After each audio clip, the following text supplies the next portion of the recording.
So, when I say the word street fight, what pops into your head? Probably something from a movie, right? Well, today, we're going to tear that whole idea apart. We're going to dig into the data, the psychology, and the biology of what actually happens in a real violent encounter. And let me tell you, the truth is a world away from what you see on screen. And let's kick things off with this absolute gut punch of a quote from Rory Miller, a guy who knows a thing or two about violence. This idea is it's completely backward from how we think we'll act under pressure. We imagine we'll rise to the occasion, but the reality is your skills degrade catastrophically. This one concept really it sets the stage for everything else we're about to explore. All right, first up, let's just obliterate the biggest myth of them all. The idea that in a street fight, there are no rules. I mean, we've all heard it. It's meant to sound tough, to imply total, unpredictable chaos. But, it turns out that's just not true. There are always rules. They just aren't the kind of rules you're probably thinking of. We're not talking about a referee or a 10 count, right? We're talking about the invisible but absolutely unbreakable rules of your own biology, your own psychology, and your social programming. These things are running the show in almost every single physical confrontation, whether you realize it or not. So let's dive into the most powerful of these rules, the social one. This brings us to a fascinating concept called the monkey dance. It's what most people, especially men, are actually doing when they think they're in a fight. But here's the twist. It's not really about hurting anyone.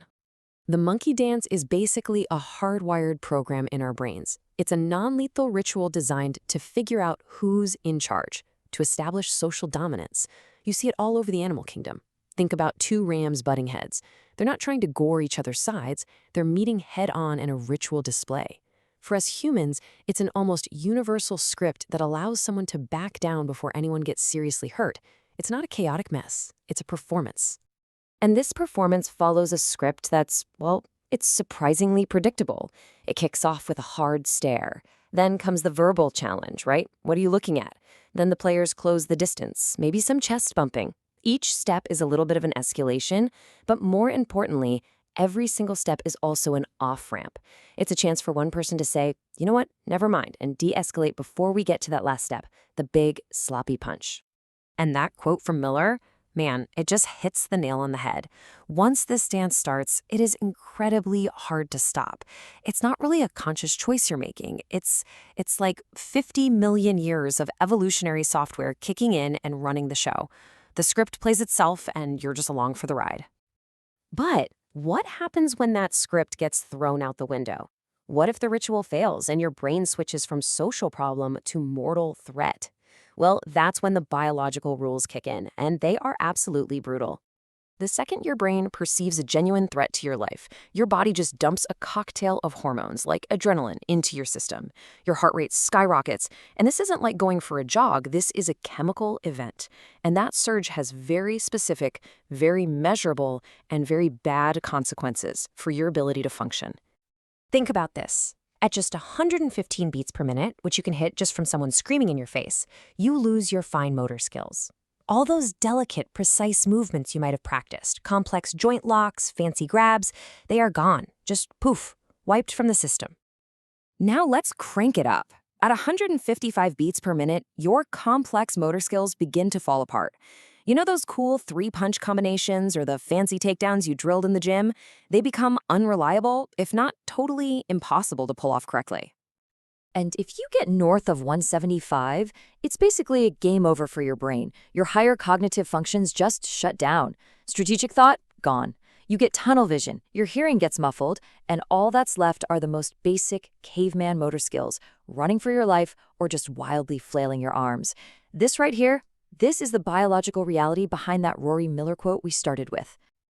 All right, so we've got the social script of the monkey dance, and we've got the biological system crash. So how does this all actually look when we stop guessing and check the tape? Let's look at the hard data from real-world fights. So someone analyzed over 1,000 videos of real street fights, and the gap between what we see in movies and what happens in reality is just massive. On the left, you've got the Hollywood version, long, clean, one-on-one battles. But on the right, that's reality, encounters that are incredibly short, messy, and chaotic. Pushing and grabbing is what you see most because, as we just learned, the fine motor skills needed for clean striking are one of the first things to go out the window. And when you boil it all down, the data tells a pretty sobering story. Real fights start over absolutely nothing, a spilled drink, a funny look. They go from 0 to 100 in seconds, leaving zero time to think. They are brutally short. Actual skill is almost never a factor, and they very often end up in a messy pile on the ground, which is where things get even more dangerous. But here's the thing. The moment the pushing and shoving stops, that's not the end of the story, not by a long shot. Even if you walk away without a scratch, the whole ordeal is far from over. In fact, the most damaging part might be just getting started. So, okay, the scuffle is over, you're breathing hard, but you're standing. You think you're safe, right? The danger's past? Well, no. This is where a whole new kind of battle begins, one that happens in courtrooms and inside your own head. First off, this whole idea of a mutual consent fight, it's a myth, legally speaking. It almost never protects you from criminal charges. Then you've got the civil lawsuits that can completely destroy you financially. And after all that, there's the psychological fallout, the trauma, the fear, the guilt that can stick with you for years, long after the bruises have faded.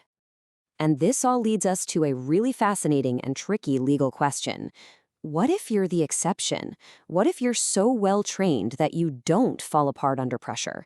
Does all that training become a tool that saves you, or does it become a legal liability that could ruin your life? And you know, this isn't just some hypothetical thought experiment. Legal scholars are debating this right now.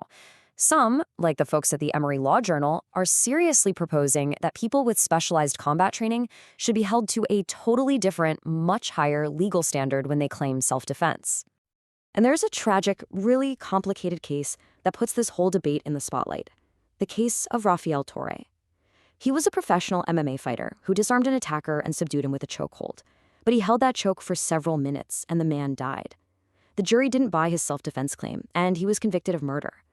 This case just forces you to ask, for a trained expert, where is the line between self-defense and excessive force? So here's how the law usually works, and what's being proposed. Normally, there's a legal middle ground called imperfect self-defense. It can knock a murder charge down to manslaughter if you honestly believed your life was in danger, but a jury decides that belief was unreasonable. The new idea is to get rid of that middle ground for skilled fighters. The thinking is their training should make an unreasonable mistake way less excusable than a regular person panicking. For them, it's either perfect self-defense and they walk, or it's murder. And this quote from the Law Journal really sums up their entire argument. Basically, they're saying that skill gives you options. An untrained person might only see one deadly way out of a problem, but a trained martial artist has a whole toolbox of skills specifically designed to control and subdue someone without having to kill them. And with more options comes a much greater responsibility to choose the right one. And this brings us right back to the beginning and reframes this entire conversation. It forces us to ask a really fundamental question. What's the actual goal of self-defense? Is it to win a chaotic 30-second physical encounter? Or is it to successfully navigate the entire event? The social ritual, the biological stress, the real-world messiness, and the legal nightmare after, so that at the end of it all, you just win the right to go home safe?